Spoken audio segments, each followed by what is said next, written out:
Uh, yes. My colleague Chiara from CMCC has started the recording of this session. If you want, you can close your camera, but we're going to record this workshop. We can start. This is a workshop related to EO4EU project that is a European funded project about Earth observation data. We're talking about use case 4, and use case 4 is forest, if you can say. Chiara is going to give us more details. Please, Chiara, the floor is yours in order to start our presentation in our workshop. Good morning, everyone. Thanks, Katya. Just a few seconds for me to share the screen. Okay, yes. So, as Katya said, this case is about forest ecosystem monitoring.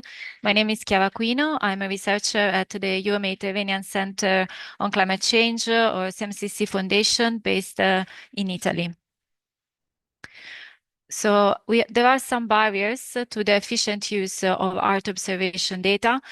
We have plenty of Earth observation data available. However, this variety of data makes it difficult to integrate them in a single platform. So people have challenges in finding data and in accessing the data set that they need for their research or for their application purposes.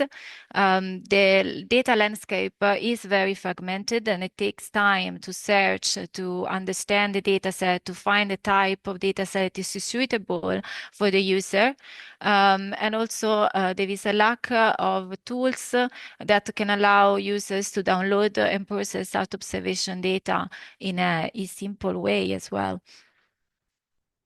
So EO4EU, it stands for Artificial Intelligence Augmented Ecosystem for Earth Observation Data Accessibility with extended reality user interfaces for service and data exploitation. What does it do? EO4EU allows to access European Earth observation data in a way that is more direct by integrating different platforms repositories. For example, the Copernicus dataset, DIAS, or other initiatives like Destination Art.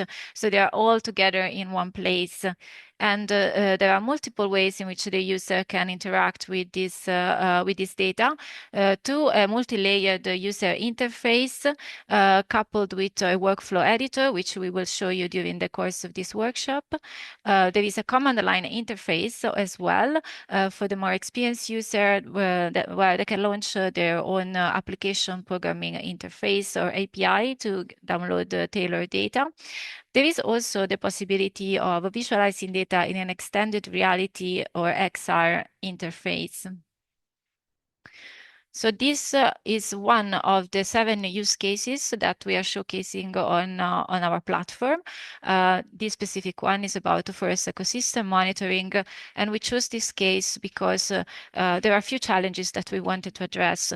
So, for example, in Europe, we have different definitions of forests depending on countries, and we would like to have a more consistent maps of forests all across Europe that follow the same definition.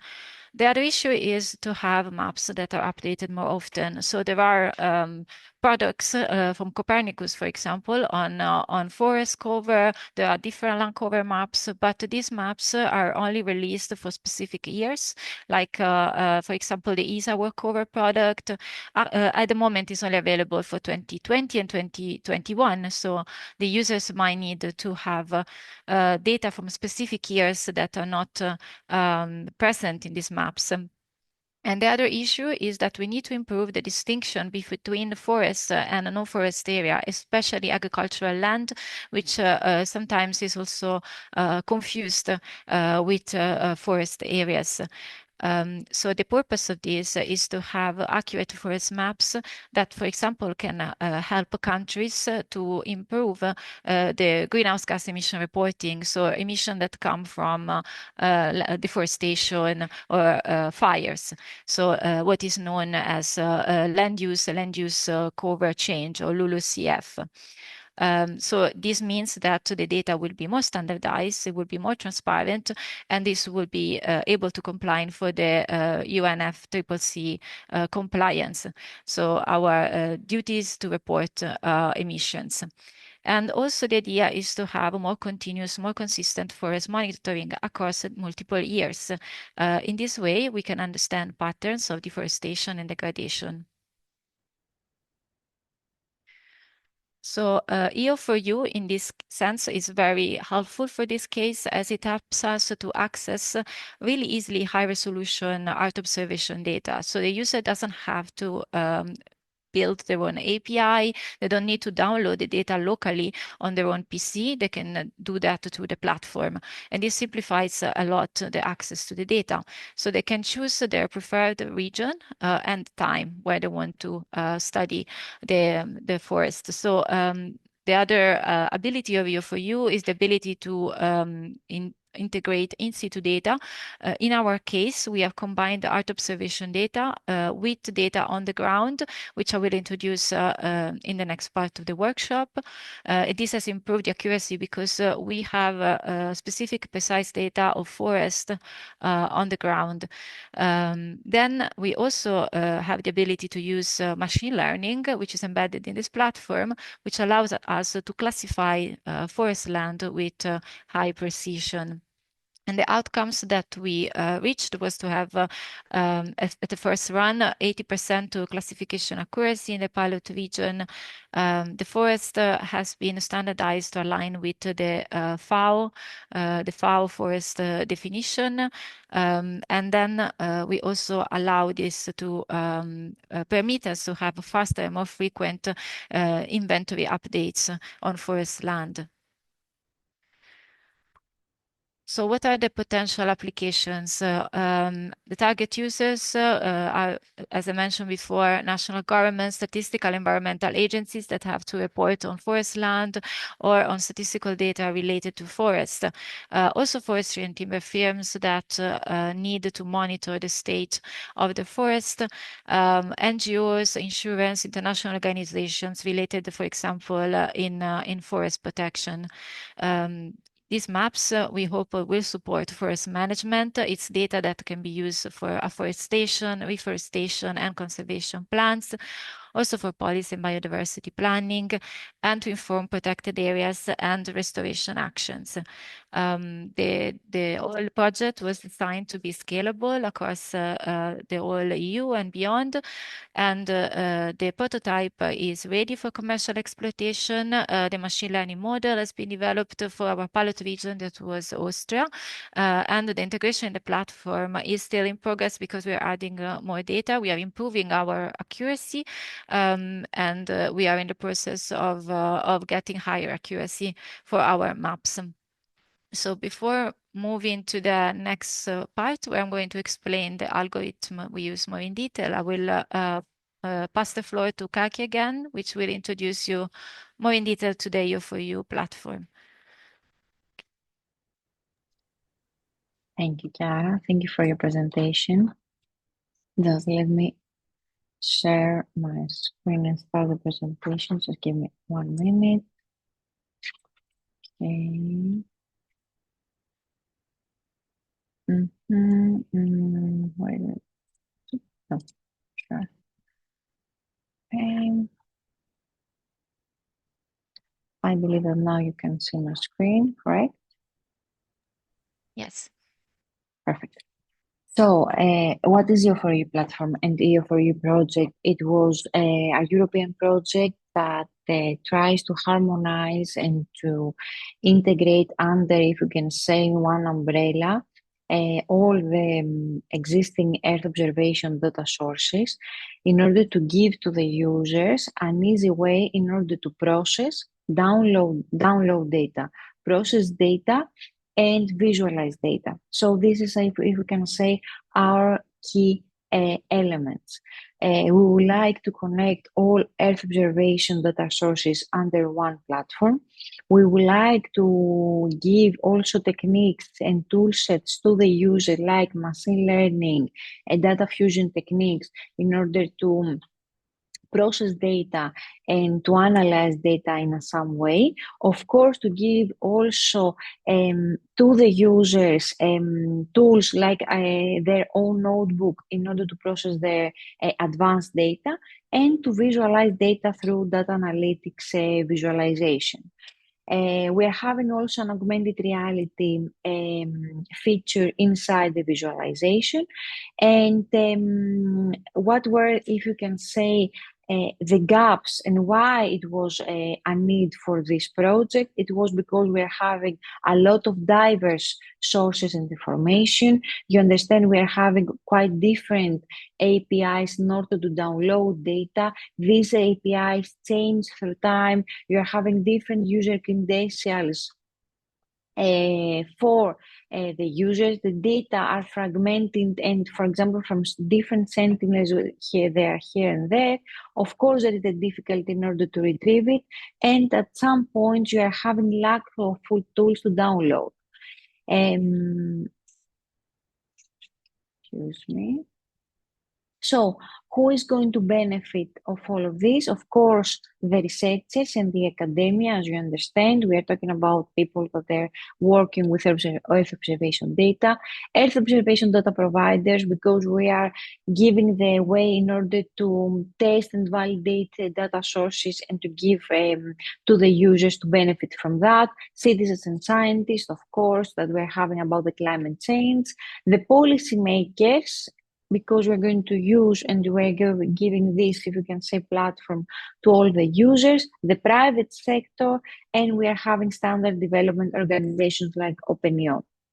This is EO4EU architecture. I don't want to scare you. I would like to remember, as I said, is the pillars, that we are having a specific tier layer with a knowledge graph in order to download, harmonize, and give to the user a common, if you can say, information about all the data sources integrated in EO4EU. We're giving also to the users machine learning and fusion techniques under the help, of course, of the use case providers, like the use case we're discussing right now, in order that we are facing, if you can say, a lot of problems and challenges. So we have created a tool set in order for the users to use it additionally.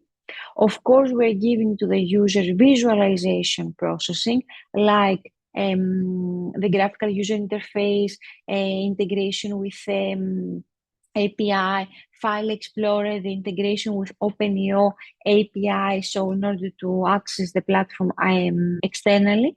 And of course, we are giving all the resources right now in order for a user to download and process this data. And when we're talking about Earth observation data, we are talking about big data. So you are needing is not only to download it in your local PC, but in a dynamic cluster that you can access remotely, and all the hard work, if you can say, it is done automatically by EO4EU architecture.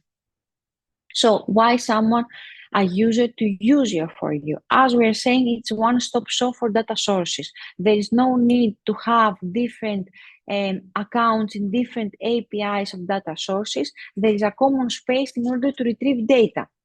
Another thing is that we are giving you an infrastructure and clusters on demand for big data purposes. A dynamic cluster is created for your own workflow. And when we're meaning a workflow is a chain of action that you are willing to do for a specific data source. And this is dynamically created for each workflow for a user. We're giving machine learning tools and fusion models predefined, tested in different, if you can say, use cases. So you can give you this. And of course, if you are an advanced user, you can use your own code, or you would like to test and validate your own code with big data. So this is also a feature provided from EO4EU. And at the end, AR and VR technologies, the digital elevation models are dynamically created for each specific workflow that it can integrate it, if you can say, spatial images on top in order to give you a more detailed visualization.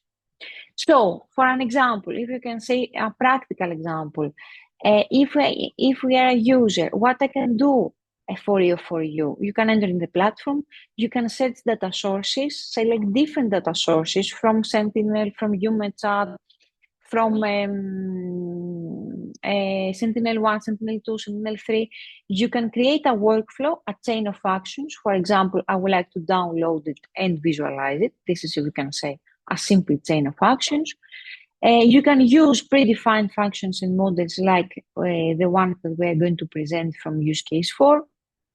Start the workflow, wait, get the results and the visualization features.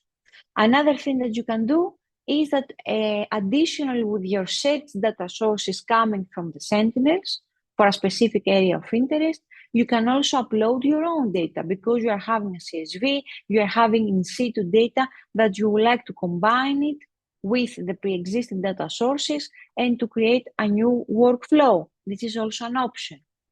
You would like also to test not this big data in a workflow with a specific processing of your own code, your specific ML, your specific, if you can say, fusion techniques or any other processing. This is also an option through EO4EU.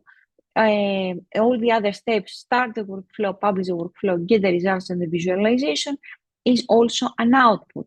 And of course, you can save this workflow as a template in order to repeat it probably with different data sources as a workflow. This is public and private. Public, we are meaning that a user thinks that his workflow is quite important for also the other users and save it as a public, or a private for private use. Another example that is also for the use case, if you can say, implemented in EO4EU platform, it was that EO4EU is something like a black box. You would like just, for example, to download data, do some processing functionalities in a daily or in a weekly or in a monthly request. So you're going to repeatedly run the same, if you can say, data sets with different, for example, dates in order to get a prediction like a fire risk prediction for a specific area of interest. Or in use case 1 that I'm going to show you, the quality of air about allergies in the quality coming, for example, from European Quality Forecast Daily. So all this functionality is something that you would like to press a red button and automatically this has been done from EO4EU as an API.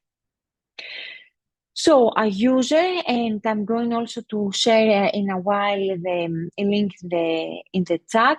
We can check the dashboard. In the dashboard, you can see the front end. This is, if you can say, one of the two ways in order to interact with EO4EU. The other thing is as an API. And we are providing you the knowledge graph, the workflow editor, and the visualization techniques. What I would like to, we're going also to discuss it after that, but the knowledge graph or the data sets, as we're saying, is when you would like to, is the space that you can search your own data sources. We are providing you, if it's provided by the data provider, to select a specific area of interest and a date range. And automatically, this is going to create a script that is going to be executed inside the dynamic cluster by the downloading processes in order to download you all this data in one path.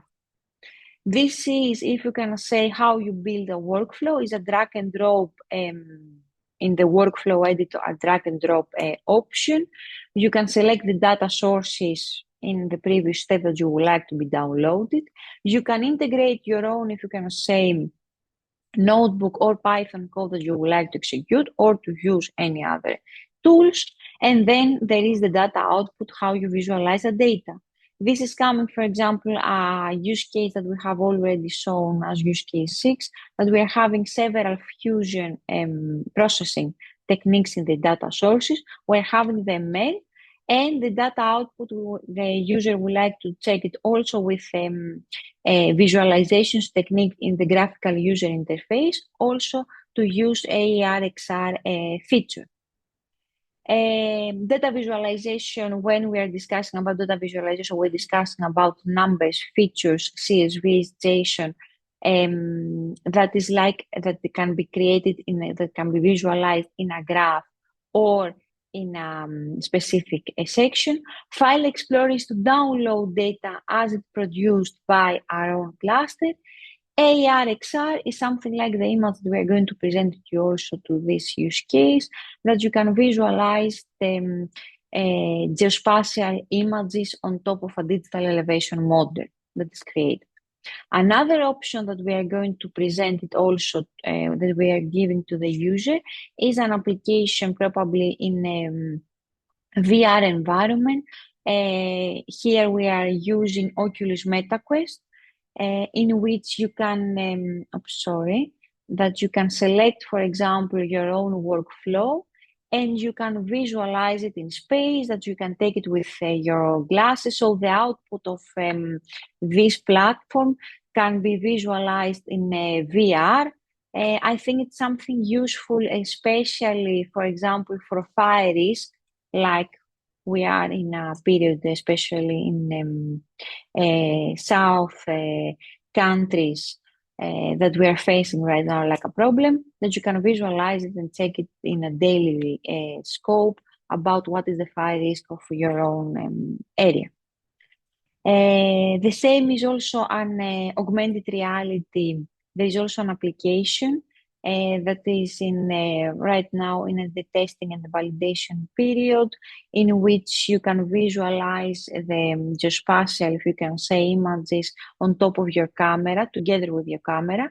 The only thing that is that we would like also to check is that the Earth observation data are getting in different scale. We need special data in the scale of a house and not in the scale, if you can say, of a city. And this is the case that you are going to visualize just only one line in your camera. And with this presentation, I would like just to finalize the presentation about EO4EU project.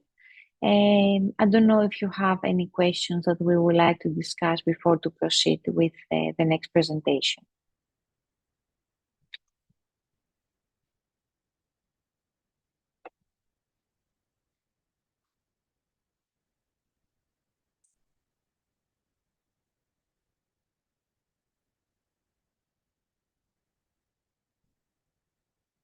Okay. Probably we can discuss it also later on with also the presentation of the platform and with hands-on.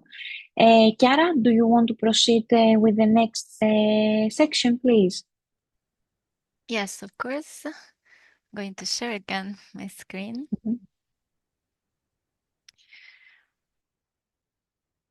Okay, I think you can see it. Yes. Okay, so this use case is made of different parts. I will try to make it more simple, as simple as I can. So the first part is the in situ data that we are feeding to the machine learning algorithm. I will guide you through this process. So we have first the ground data from the Lucas survey. So what is the Lucas survey? Lucas stands for Land Use and Cover Area Frame Survey. Is a large-scale survey that is conducted across the European Union to gather detailed information on how land is used in Europe and what is the land cover, like forests, farmland, buildings, or water bodies. You can think of it as like a checklist checkup of Europe's land across the years. So every few years, trained surveyors go to the field, and they observe and record what's on the ground. They provide really detailed information, for example, on the type of crops, or for example, the species of the trees, the size of the area that they are surveying, and so on. So there is really a nice wealth of information there. The first survey was carried out in 2006. This was the pilot survey, which had more limited coverage, but we had successive surveys every 4 or 5 years. The next one is 2025, which will happen soon.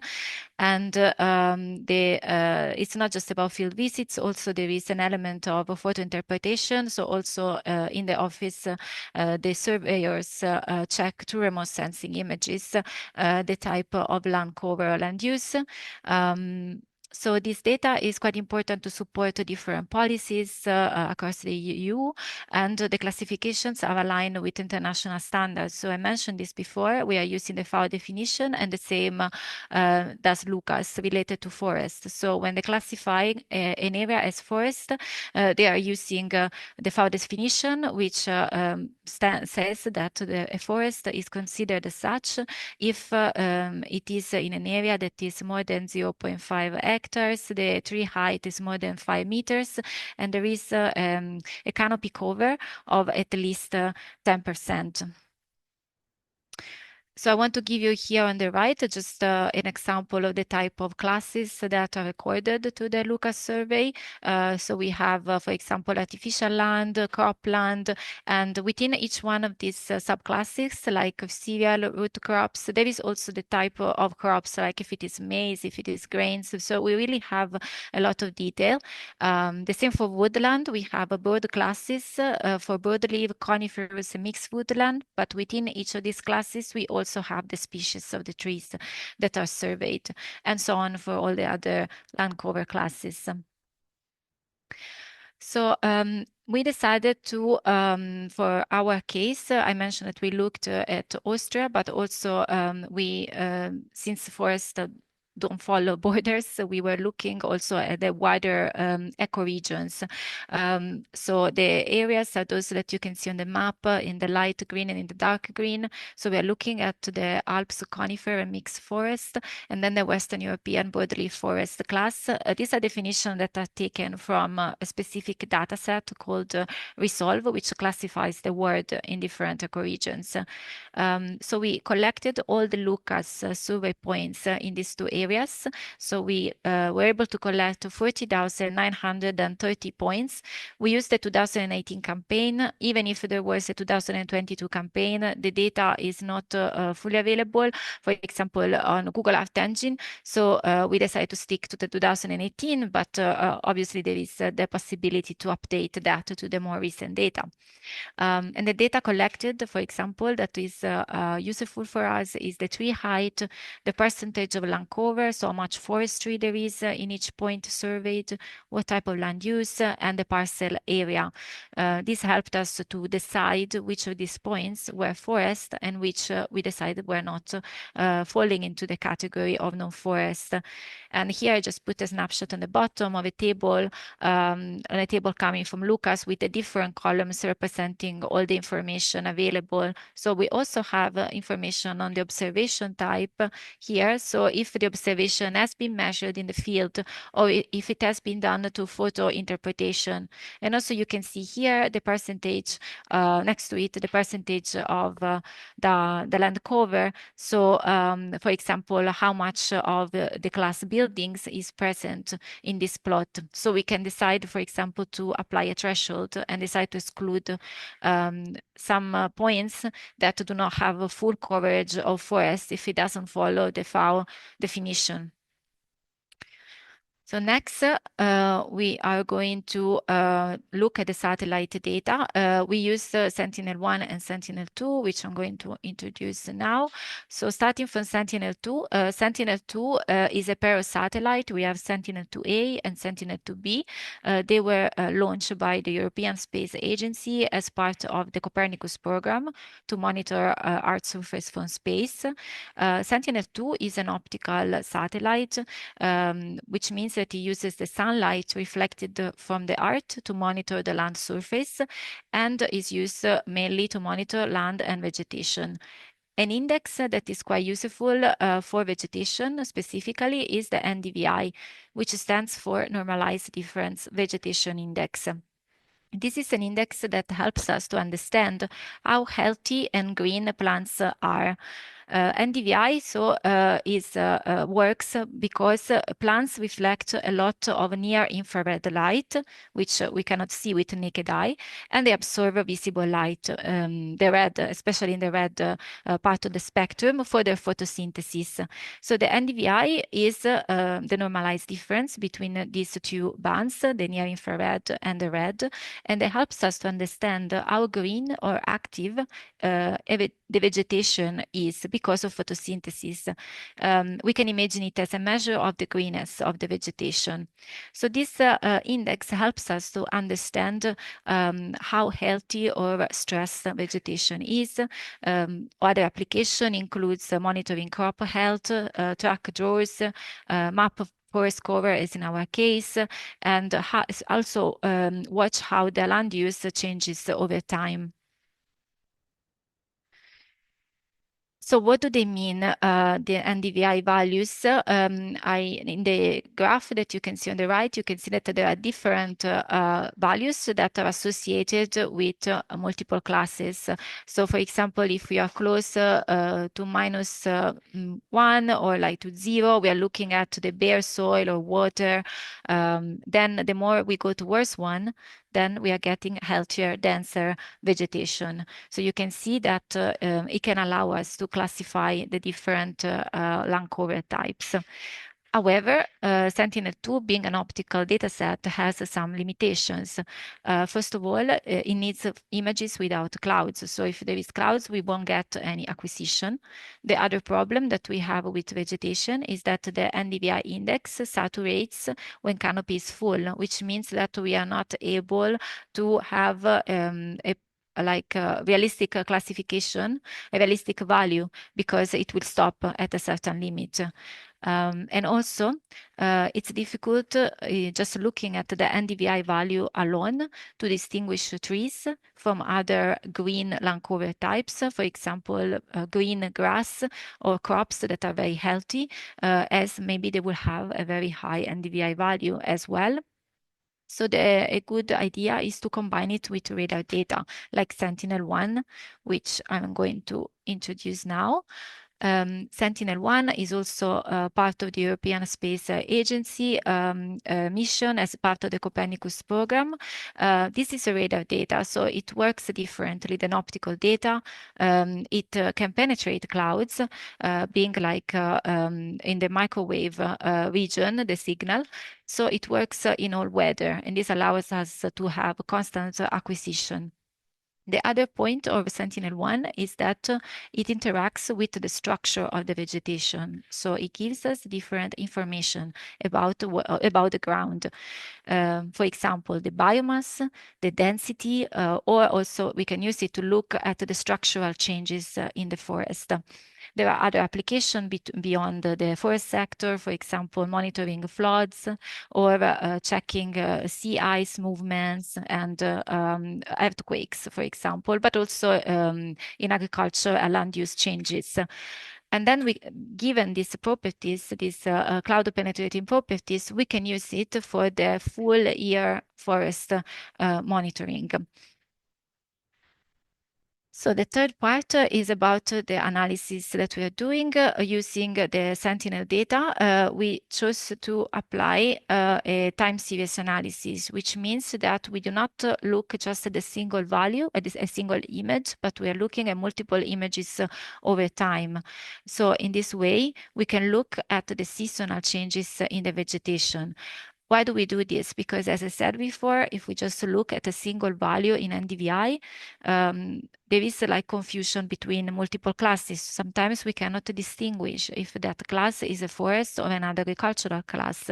And the same problem for Sentinel-1 in a different way, because Sentinel-1 data is radar data, is very noisy, and a single value might not be significant for classifying what's on the ground. But if we have multiple images over time, we can look at patterns. And these patterns tell us the difference between forests and other land types. So you can see in the plot on the right, like the green lines represents the coniferous and the broadleaf woodland, which stay at higher values. This is Sentinel-1 data.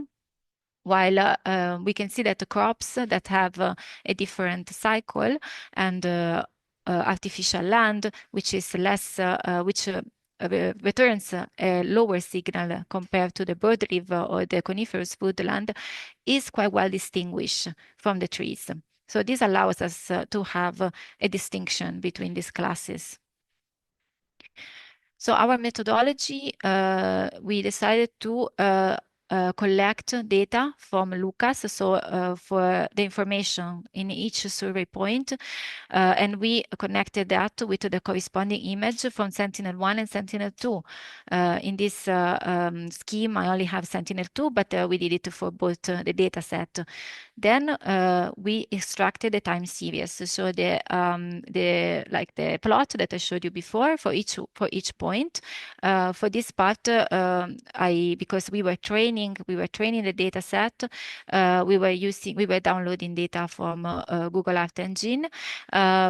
Then for the NDVI data, we had to interpolate the data because we have a cloud cover in this case. And then we fed this data to the AI model. So this is a more detailed scheme. I won't go too much into detail, but we apply, when we process the satellite data, we have to apply a number of filters. So the first one is a temporal filter. We look at the maximum value per month. And we do that because for the optical data, we know that the healthiest value is the one, or the higher value of the NDVI will be related to the forest. So we decide to take the maximum value per month to have a cleaner time series. And the same works for the radar data. Then once we have 12 values, so we have one for each month, but we have applied a buffer around each Lucas point so that we are able to match the point from Lucas with the Sentinel data. So we have to do an averaging for this point. So this is the complete workflow where we have, as I mentioned before, the Lucas data. From these Lucas points, we get the time series from Sentinel-1 and Sentinel-2. VH is the Sentinel-1 band that we are using for Sentinel-1. And then we feed this data to the machine learning model, which is a multi-layer perceptor model. And after we receive from this classification a forest or non-forest map for the area and the year that we have selected. So the machine learning algorithm we are using for forest classification, as I mentioned, is an MLP, which is a type of artificial neural network. This is a computer system that is inspired by the way the brains work. So it's a system that learns to recognize patterns by looking at a lot of examples. So for example, in our case, it's quite useful because we have, as I told you, 48,000 data points. And the algorithm helps us to recognize what is a forest and what is non-forest based on the shape of the time series that is fed. So very summarized, very simplified. Each neuron is like a mini calculator that takes in the input. There are different layers of neurons, and the results are passed progressively to each layer to produce the output. So we did to do this in a consistent way, we had to also balance the data set. So for example, in our case, we had more forest than non-forest classes, is the plot on the bottom right. But to allow that the model learns both classes equally and it's not biased towards one class instead of another, we have to use a random oversampling technique to replicate the forested classes, for example. So they are equal, as you can see on the plot on top. And the data was split for training and evaluation. So 70% of the data is our training data. The model learns from this data. 15% is used as validation. So the model this is useful for tuning the model setting and to prevent overfitting of the data. And finally, we have 50%, which is the testing data. This is the final evaluation of the model on data that has never seen before. So these are some preliminary results that we have reached. So we have when using Sentinel-1 alone, we get a 78% accuracy. If you use Sentinel-2 alone, our accuracy is 70%. And mind that this is accuracy on the testing data, so the unseen data. And then if we combine both of them, you can see that it improves to 81%. So both these information, both these satellites are giving us information that are useful to classify better the forest from the non-forest. Clearly, there are some points that are not classified correctly as forest, or some points that have been classified as forest. So those that are called the false positives. By looking quickly at some of these points, for example, on the right, I put some satellite images. So these points that were considered forest, Lucas calls them inland fresh running water. So there might be a river under that canopy, but unfortunately from the satellite data, we cannot see that. We see forest. So it is possible that the Lucas data contains a label for a class, but the satellite data sees something different. And the same is here, for example, with the buildings on the bottom. There might be trees around the buildings, and this confuses the classifier. Another type of class that could be difficult to classify is here I put on the table the grassland. So there are grasslands that have some tree cover in them. They could be sparse, they could be more dense, but you can imagine that the satellite data sees the trees and classifies that as tree. But in Lucas, we have a grassland instead. So these are difficulties that we are trying to overcome. Some of them might remain systematic and they cannot be overcome, and we have to consider them as part of the classification. So now it's time for the demo for looking at how we can use this case on the platform. I'm going to share the page here. Okay, I hope you can see it. Maybe not. Yes, you can see the dashboard. Thank you, Chiara. Great. Okay, thanks. Okay, so this is the dashboard. I'm just going to give you a quick guide on how to use it for this use case. Here you have the dataset search. So you have to input the data that you want. And in this case, for example, I'm using Sentinel-1 data. So I just search it, and here it is. This is the Sentinel-1 GRD data. I click on it. There is a description of the data set, what it is for, then the type of format, which is not necessarily to know here, but importantly, we want to filter the data in space and in time. So we look at the area, for example, in Austria, where we did our case. We select an area that has some forest. Here we have a tool to draw a polygon. So we draw our polygon here, we get the coordinates, we create the polygon, And then we have to select the date. Now these maps are yearly maps, so we need to get the whole year of reference. For example, if we want to look at 2021, we have to start from the 2nd of January. This is one thing to note because it takes always the day before. And then we get to the last day of the year.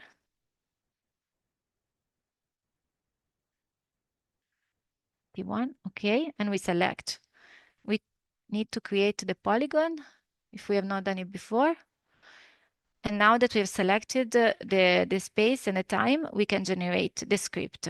So this is the API that you don't need to know about this, but this is what it is used to retrieve the data from the place where it is stored. In this case, is the Sentinel Hub repository. And if you are more experienced in coding, you can look at the parameters here. So you can see that we are retrieving the VH band of Sentinel-1. We are converting this data to decibel, so to get to the proper units. And we are formatting it, and we are also looking at 2021. Here you can see the year that we selected. So we save this data. Okay.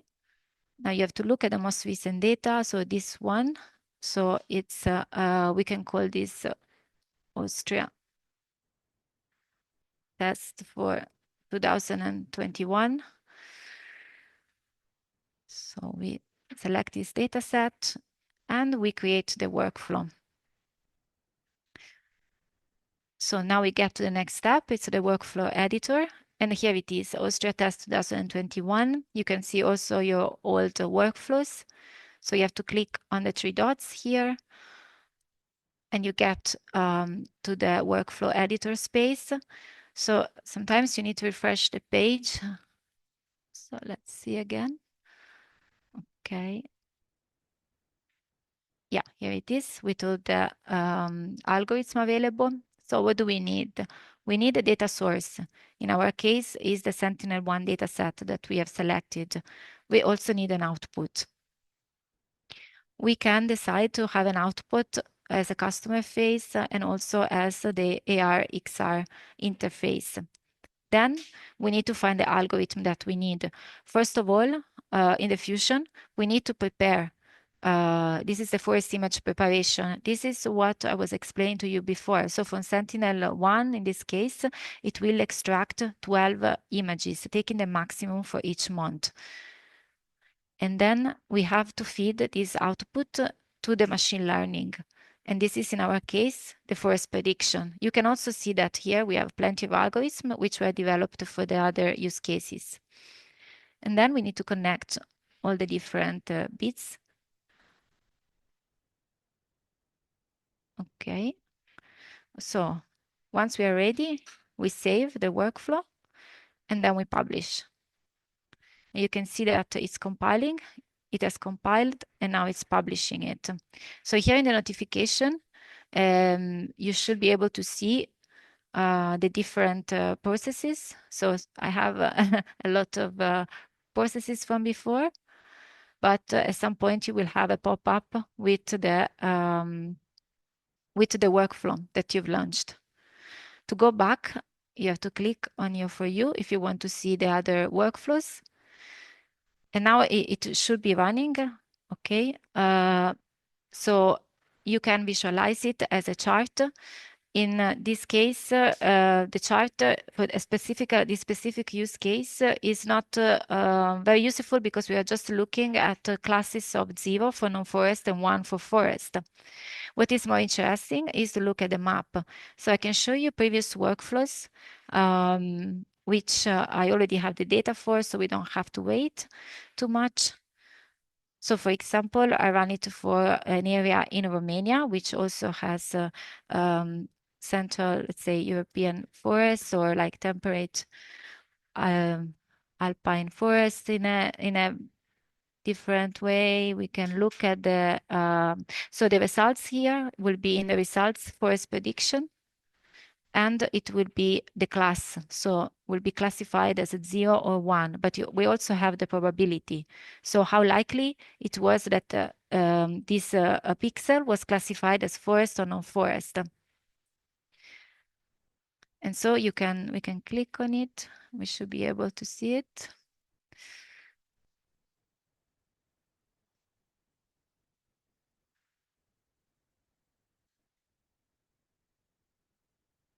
Okay.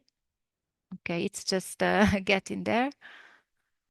Another thing you can do if you don't want to wait for the rendering, you can also download it yourself. So if you go in the File Explorer, you select your workflow. This case we looked at Romania. And you have the results here. And you can download this TIFF, which will be the image. So you will download it and you will get it. And then you can open it in your own preferred editor. For example, I use QGIS. I already have an example here for a classification. So it's a binary class. We have the green is the forest and the yellow is the non-forest. And I want to show you also the probability. So you can see that we have different shades for different probabilities. So this is important in case you want to have more stringent or less stringent probabilities. For us here, we choose that a probability above 50 is a forest and below 50 is non-forest. But you can change that because you can download the values from here as a table, as a CSV table. This will have both the probability and a classification. Okay, so here is our map. So we have to wait. It's rendering. And maybe, I don't know how long it will take, but we can try to run also the in the viewer. Okay, get in there.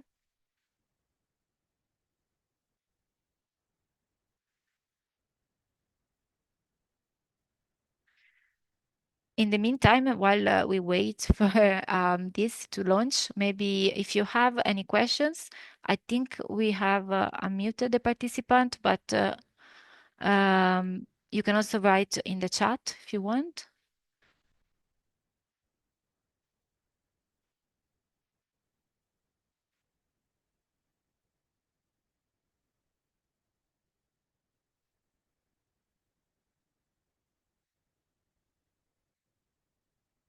Okay, Kakia, maybe this is something we can show later when it's loaded.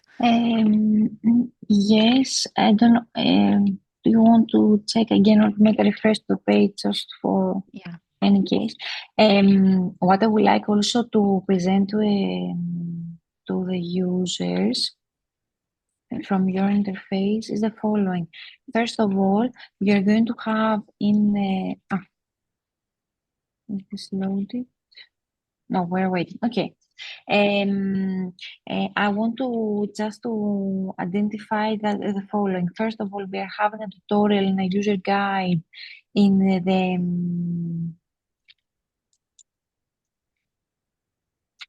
the upper part. What we Yes, here. yes. Yes. Here is a user guide, okay, in which you can find all the information for all the use cases. And of course, there are use case tutorials that can be updated for all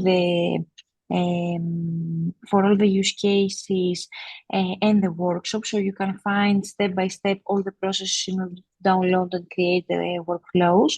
Another thing that was updated from our previous, if you can say, use cases is if Chiara, you can go to the home page, you can check us in the upper box in the AI ML marketplace on top of datasets that you can find all the algorithms, what they're having as an input, as an output, if they requested a previous component, if we need something. So for all the algorithms that you are going to find in the workflow editor, you can find all the information about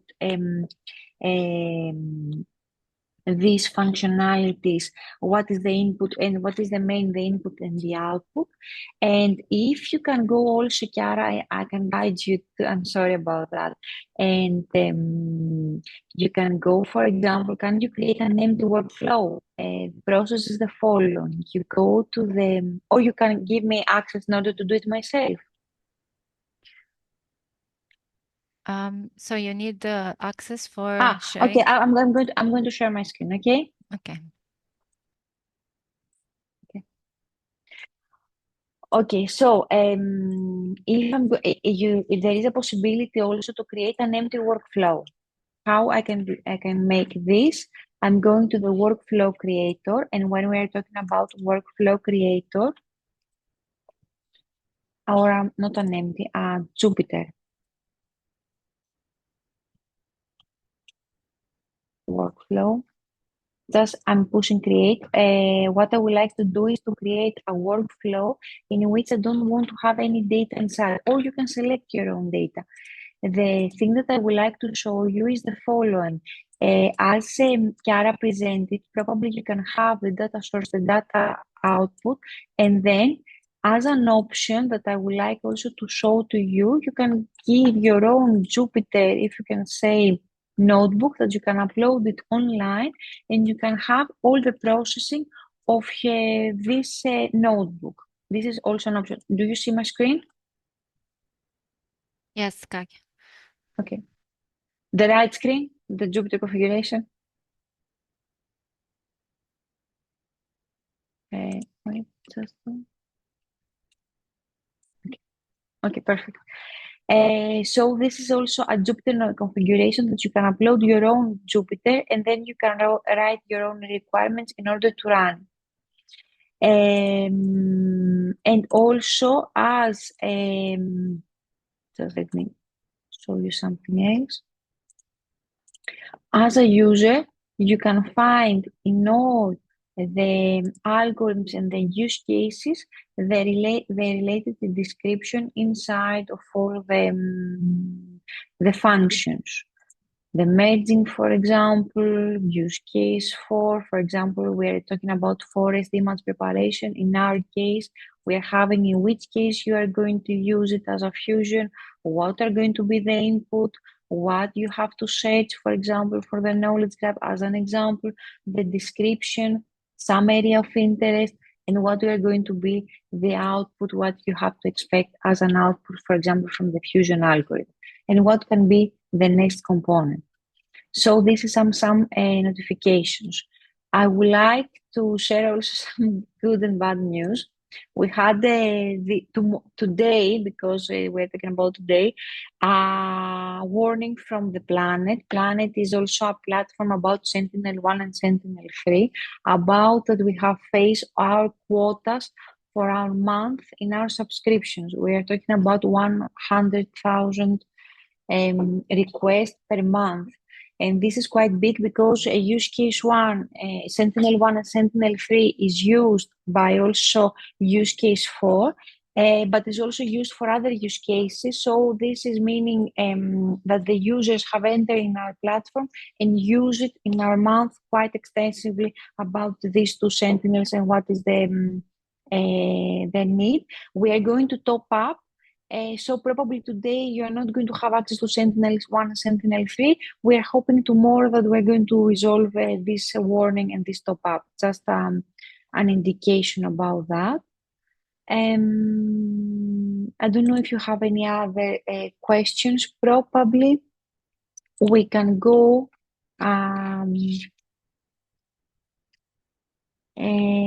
Yes. What we can, I don't know about the functions, the code of the functions that is integrated. It's like a predefined functions, but we can share with, there's also an option about the notebooks that we can, for example, for use case 4, we're going to create a notebook in order to access all the use cases as through a Python interface. And if you wish, as a hands-on sections, we can make a registration together. We can help you in order to select the correct data sources to enter to the functionalities. We can wait for, of course, for you in order to help you for your own, if you can say, hands-on session. So if you wish, you can register in the platform that I have already sent it in the chat. I can resend it right now and help you with the integration with the platform. Of course, you can do it offline. You can do it after this workshop. It's all about you. We are here to help you.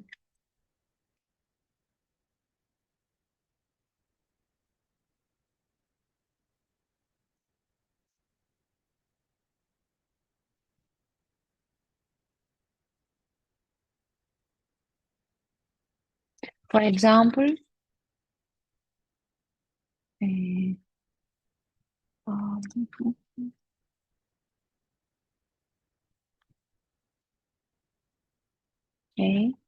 if I'm going to share my screen, the first thing that you have to do is to enter to the dashboard of a graphical user interface. And the first thing, of course, you don't have an account. You can create an account with your first name, your last name, your email, username, and password. This is going to process the registration that an account is going to be created for you. And probably you are going to receive also verification of an email about your account. And this only is the steps in order to log in and to have access to the dashboard of EO4EU. If you want, we can wait for you in order to make the registration and the whole steps.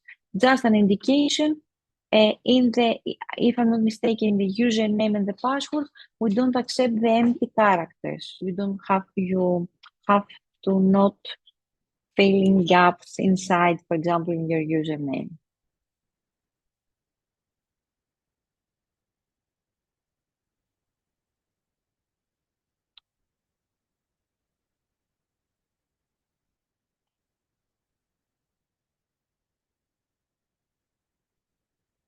Sorry.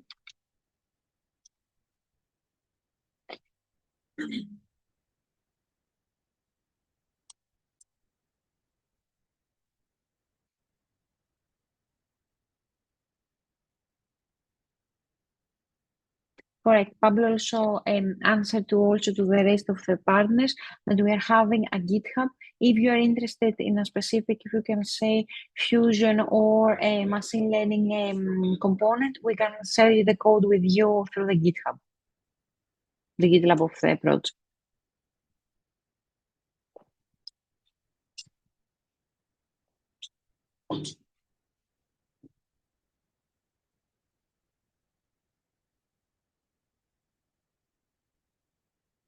You can also communicate with us with the technical support that I have already sent it to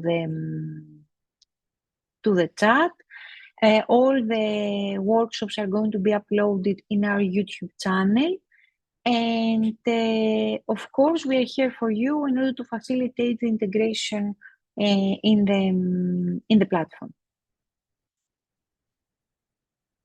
A new tutorial is going to be released as a news in our website, in the EO4EU website. And please stay tuned. I think we are having another workshop about the fire risk. And if I'm not mistaken, there were also some needs for ocean monitoring to be again be made again from the users. There was a request in order to repeat this workshop. So, Chiara, the floor is yours. If you want to finalize and say some, if you can say some recap of the workshop, if we don't have any other questions. Yes, thanks, Katya. No, yes, that was all from my side. Thank you so much for listening and joining this workshop. Please keep writing in the chat if you have any questions, both on the platform or on the development or the use in itself, the data we used, or any other possible question.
Okay, I don't see. Probably it was a lot of information that you have to digest. I understand that. We are having a lot of either the integration with the platform or with all this model presented by Chiara and CMCC. However, we are in your side. If you want to ask us offline any questions about the data sets, about the data sources, stay tuned to the YouTube in order to be uploaded in order to recap this workshop. And of course, you can send to us in our emails or in Yara, and you can forward to us any questions or you need any help about the support of this interesting forest, you can say, classification problem. Thank you all. Thank you for your presence and see you soon again.